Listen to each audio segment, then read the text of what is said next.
get Shabbos into our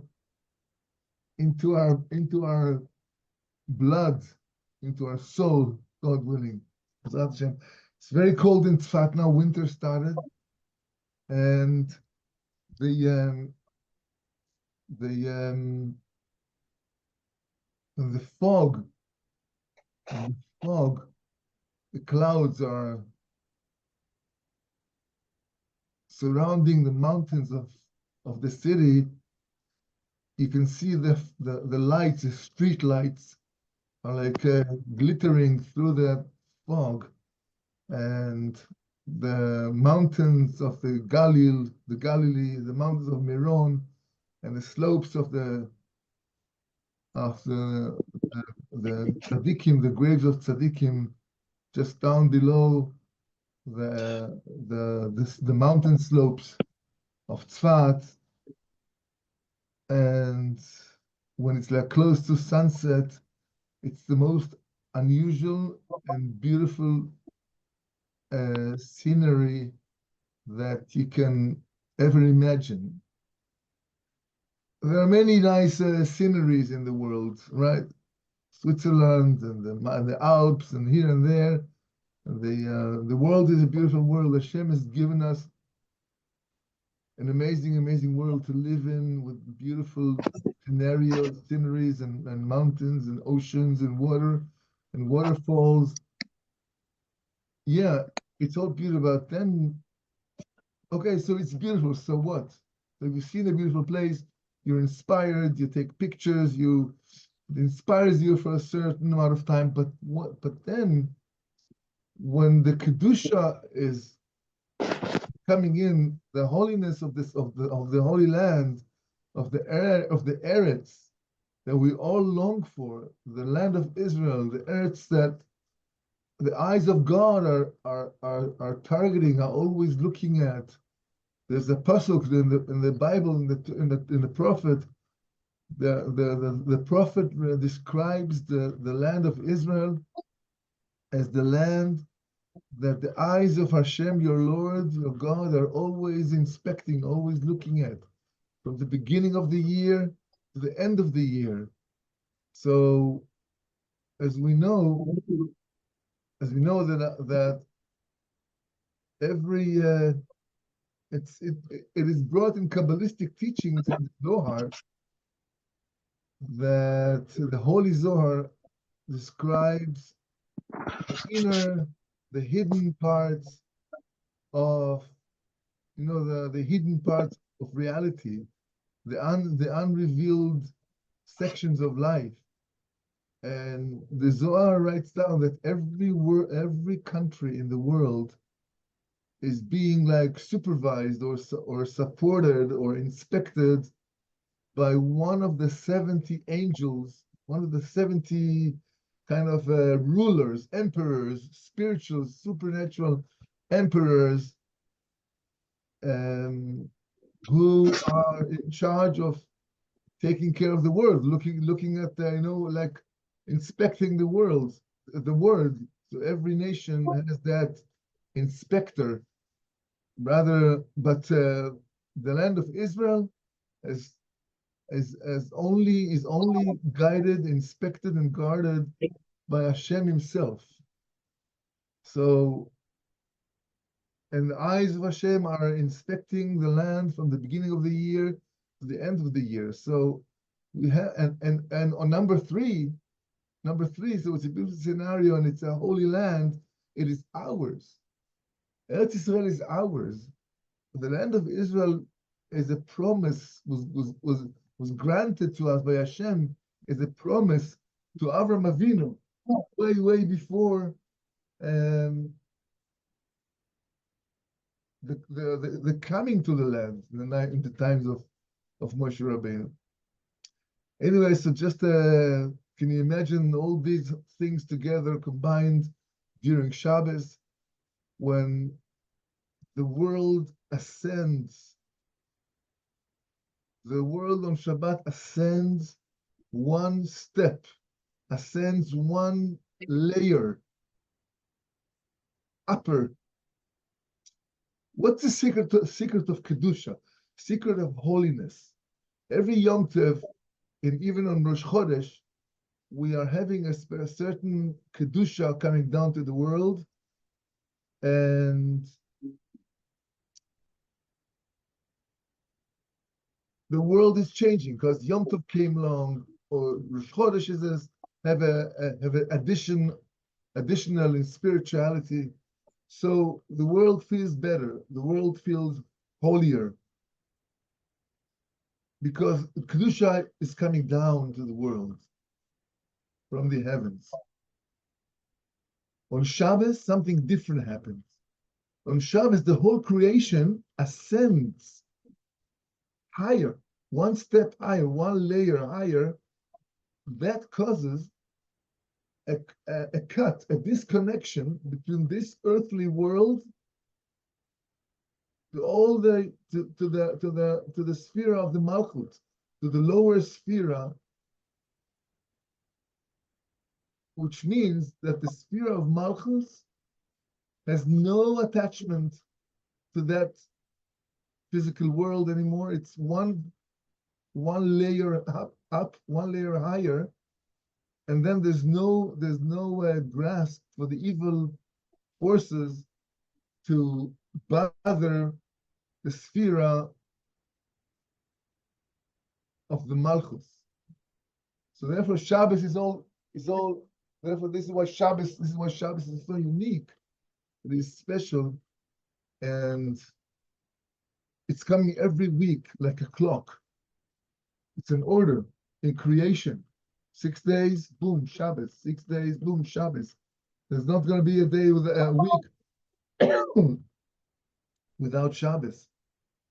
And this is what gives us the opportunity to connect to this dimension in the world, the dimension of Shabbos, Shabbat Kodesh. It's a dimension in world. It's a mystical, obviously. It's an entity. Shabbos is an entity. I remember many years ago when asking an advice from Rav Koenig, Zecher Tzadik Livracha. I was debating something very unusual, very hard. I needed a decision. I needed an advice. An advice. I went to the Rav. It was Friday afternoon, and I asked him, Rabbi, I had this and that. I need an advice. The Rav told me something very interesting. He says, seek for an advice from the Shabbat. The Shabbat itself will give you the advice. I felt something like a revelation that the Rabbi gave me. It's a revelation that I can connect with this entity, which called Shabbos. I'm covered by it. I am coming into it. It surrounds me. I'm there. I'm in. It's like a mikveh. It's like a sun house. I'm wrapped. I'm covered. I'm surrounded by Shabbos. And then I just dwelled on the idea that I was bothering. I was debating, and I did get an answer. I was like satisfied, and I was happy to be introduced to this idea of connecting with the entity of Shabbat, that Hashem is giving the world the clarity, a clarity that each one of us can connect to and can take it with them with you to the next step, next stage in life, that I have to make sure things go right in my life. So Shabbos is awesome. Shabbos is marvelous. Shabbos is very special. How people say, thank God for Shabbos. I remember we mentioned Rav Koenig, Zecher Tzadik Livracha. I'll tell you another story from him. Thank God I was able to spend 30 years with this man.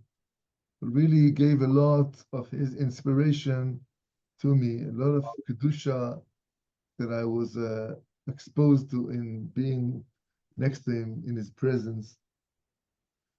If we would come to the Rav, let's say, we would come occasionally to the Rabbi to speak, to talk, to get advice, to get a bracha. I remember one time a woman, the Rav says that's, who told me this story? My wife, perhaps. Anyways, a woman came to Rav and says if she doesn't want to bother the rabbi, right? She saw people are coming to the Rav day and night, weird hours, asking for advice, for consultation, for bracha, for Yeshua. And she said to Rav, I don't wanna put pressure on you. You're busy enough. I'll call you once a month, whatever. So the Rav says to her, let me ask you a question. How many times a week are you shopping? Are you making shopping to the house? So she said to the Rav, I'm going shopping twice a week. The Rav told her, this is the amount of times you have to come or call the rabbi. Don't worry. He's like saying to her, I'm here for you.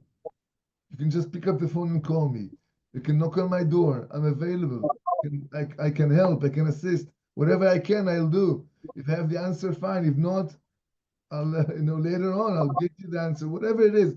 So the tzaddikim, the rabbis, are there for us, and I definitely encourage all of you who are in touch, who are connected, a scholar. It doesn't have to be the biggest tzaddik in the world. If that person is a scholar, is a Torah scholar, and he's available for you, and he has some understanding to you, go ahead, make the connection. Call the person, call him. He's there for you. He'll be happy to hear from you. He'll be happy to advise you. You don't bother him. It's okay. Feel comfortable. So please be comfortable to call anytime to anyone you feel like you want to connect. You connect with. The rabbis are waiting. They're good. They're okay. They're waiting. They're okay with the time. They'll find the time for you. Sometimes it's very crucial. We walk along life with a problem, with something that bothers us, like something sits on our chest, something puts us down. Somebody put us down. And you can't download, you can't take this problem away from yourself. You need a good advice. That's it. And someone else can give you that advice. Someone else can give you that advice because he's not attached. He's not under the pressure that you're at. He has come from another place, and he can definitely help you out. If he's a scholar, if he's a smart person, why not use the opportunity? Thank God the rabbis are there. Bezrat Hashem. We are dealing with a shtickle halacha. We're going to also learn a few minutes of halacha, and we're just continuing to discuss the matter of sharing, which is the 12th main activity, the main activity over Shabbat. The 12th out of 39 activities we're not supposed to do on Shabbat. Shearing means cutting, disconnecting something from the source. Therefore, we're not allowed to cut our hair during Shabbat. Even if you are, the story goes about the Arizal Kadosh. he was famous in awe. He was so full of God, of fearing from God. One time the story goes, he was putting his finger into his beard like this, and in some way, from some reason, it was that if he would take his hand away, he would pull out hair from his beard. So he just left his hand inside his beard the whole Shabbat. Because for sure he knew he's going to pull his hand out, the hair will be disattached. A big rabbi said that the Arizal's hair was so gentle and especially um, gentle and fragile, I would say, that he had to keep his hand in his beard. But today we're not. First of all, we're not on that level. Number two, this is something that you're doing unintentionally. Number three, it does not happen every time you put your fingers in the hair that you're going to pull out hair. So for today, the story is not applicable, is not of any example for us to learn from it. Just to appreciate that rabbi's level, spiritual level. It was so much connected with Shabbos and with the fear of God, not to transgress Shabbos even unintentionally.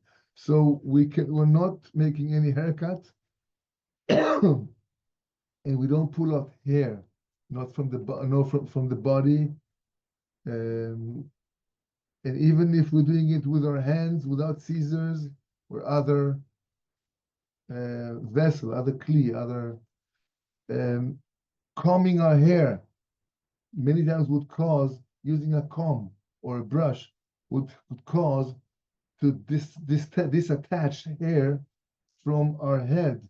So therefore, we do not use a comb or a hairbrush on Shabbat, unless it's a very soft hairbrush that you've tested it during the week, that you saw that you do use it, and it does not pull out hair from your head. Therefore, you can use it just like a little bit, just to fix your hair. You can get over it. People get over it during Shabbat without using the comb or a hair. As I said, unless it's a special soft hairbrush that it's okay. Little girls, they do that thing. They take three, divide their hair into three, and they make this thing. How do you say? Tzamot. They tie the tzamot. I'm not sure how it's called in English. Braiding. Okay, braid good. their hair. Thank you so much. So we do not do that on Shabbat from two reasons. Why? One, because it can take hair out. Also, it's considered as another activity on Shabbat, which is called bone. Bone means like building. Bone is, let me tell you what is bone exactly. Okay.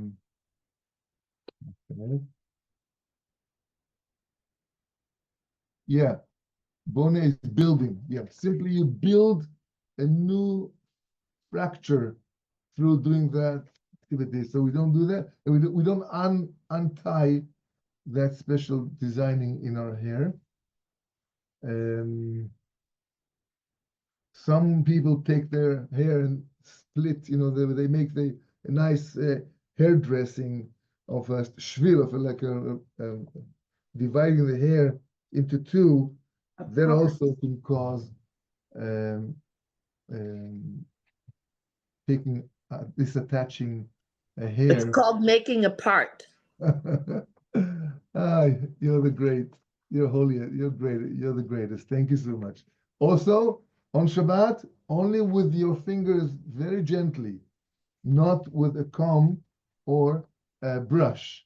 We must not and we do not cut our nails during Shabbat, and we're not supposed to do it even with our teeth, like biting our nails, or even with our hand, with our other nails, with another nail, you're kind of cutting off a piece of nail from your fingers. That is definitely something we should not do. We did speak about if there's like a piece of hair, piece of skin, which is kind of this kind of like bothering you in your hand, and the only thing you have to do just take it, push it, pull it out. On Shabbat we don't do it. It's very hard to resist and to hold yourself back, not to just to put that little thing. But doing that little thing could be a problem during Shabbat. Therefore, we don't do that during Shabbat. The result of that is the light of God being poured on you. If you're careful, if you're careful keeping Shabbos, even with those delicate awareness, this gentle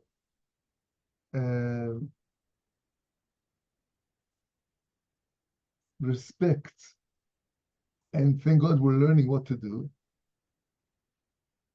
The more you put your gentleness into keeping Shabbos, into not doing the things you're not supposed to do on Shabbat, it could feel like you are limited, you're obligated, you're not allowed to do things. And here, why can't I? Why shouldn't I? What's the matter? Remember, the result of being careful on Shabbat activities is the light of God is being poured on you. You're becoming a different person all week through, all your life. You're becoming a loftier person, a higher person, spirituality. Hashem is pouring his light on you, his compassion and love on you, because you respect his Shabbos. It's something that worthwhile paying attention to. I want to say the benefit is paid immediately. You're becoming a holier person. Try. The more you do, the more you get.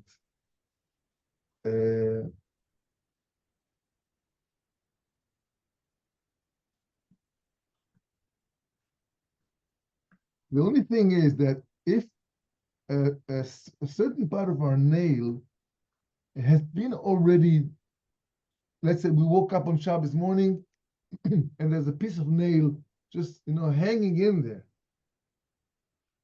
If the majority of the nail that's left over of the nail is being disattached already, the major part of it, let's say more than 50% of the nail is out of there.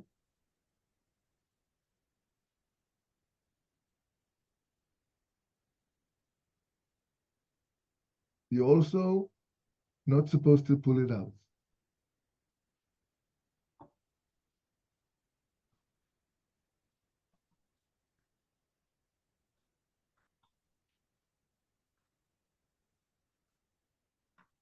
Hang on, no, I'm sorry. If the majority of the nail is already pulled out, then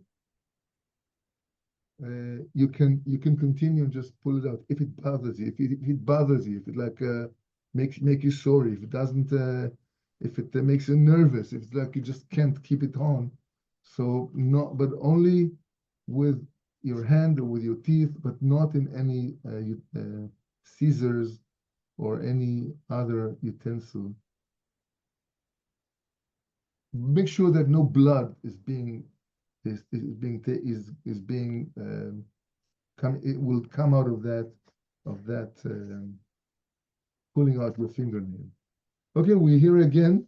I have covered the part of it,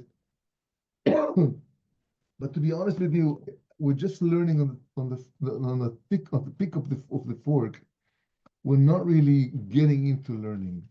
We're just touching certain ideas, certain topics, just just raising an awareness for Shabbat. Therefore, if you really want to be a Shabbos observing, which we all are, thank God, but if you really want to observe Shabbos, go ahead and take the books. Take the books, start your learning with your husband, with your wife, with whoever it is, a friend, and start learning Shabbos laws. Otherwise, it's we're far from keeping Shabbos. Even though we have Shabbos, we enjoy Shabbos. We're not breaking Shabbos brutally, but there are many what is it? Side subjects, sub subjects, which if we're not going to learn, we'll never know about them. So I wanna read a story to you about the tzaddik Rabbi Shalom from Provich, how to receive the kedusha of Shabbat. One time, the tzaddik came to that city that many of his students and Hasidim were living in that city. When the tzaddik came in and saw the sheikhet of the city, he was impressed, and he told them, this sheikhet is a very holy man, and he is making his shchita with heavenly divine combinations of letters. He's a very holy man. Everybody was so surprised because they knew that this sheikhet is a simple man. So they thought that he is a tzaddik nistar. He is a hidden tzaddik, that he hides his actions, his behaviors from everyone. And he started to inspect his ways, to look at him during the days, the night, the evening when they saw him. And when this sheikhet started to realize that everybody is watching him and examining his actions, he says to them and asks them, why are you running after me? Don't you know that I'm just a simple man? Why do you start looking at me and inspecting my ways like I am one of the greatest sages, tzaddikim? So everybody around told him, you cannot hide from us, because the tzaddik, Rabbi Shalom of Provich, already told us that you're a tzaddik, you're a hidden tzaddik, because you are a shoichet and you're shechting with all the heavenly combinations, the Arizal revealed, and we know you're a holy man. So the shoichet says to them, no, trust me, believe me, I don't have any part in these heavenly unifications of letters, but I'll tell you what I do.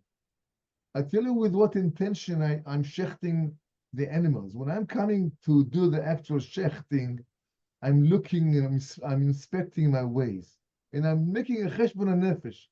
I'm thinking for myself here, according to my deeds, how am I really? How I know myself? How much I do? How much I'm fulfilling my commitment as a Jew? I really ought to be shechted because of my wrongdoings. And when I'm shechting the animal, I'm having this intention that I actually have to be slaughtered because I'm not such a big tzaddik. I know myself. And this is the kavana that I'm doing every time while shechting the animal. So when the Hasidim heard that this sheichet is having this thing in mind while he shecht the animals, they understood that this thought that person have is so important in the eyes of God, like as he is doing all the kavanot, all the heavenly combinations the Mekubalim does. And from here we can learn exactly a good advice and a good hint how actually we can achieve the Kedusha, the holiness of Shabbos, as like the Kotzker Rebbe would say, that when a person comes in to dress his Shabbos clothing and he wants to bring the light of Shabbat upon himself, so the Shabbos says to that person, what have you done all the week? Have you been so heavy, so holy, so divine the whole week, and now you want to merit the kedusha of Shabbos? Are you becoming a mechutin with the Shabbos? So when a person think, I'm really not in a position, I'm not so worthy because of my deeds, my actions, I'm not the perfect tzaddik. And oh, how much far I am really from having the zchut of being so inspired from Shabbos and from the Kedusha. And the person is ashamed. He's like embarrassed. Oy vey, I should do better. I want to do better. I want to I want to go to the higher level. I want to go to the next level. I want to be better. I want to be a holier Jew. I want to be a better Jew. I want to know the more halacha. I want to engage myself more in Yiddishkeit. I do it. I feel so far. Hashem. And in that moment, when the person is so doing tshuva, he's blushing perhaps because he's ashamed of his actions.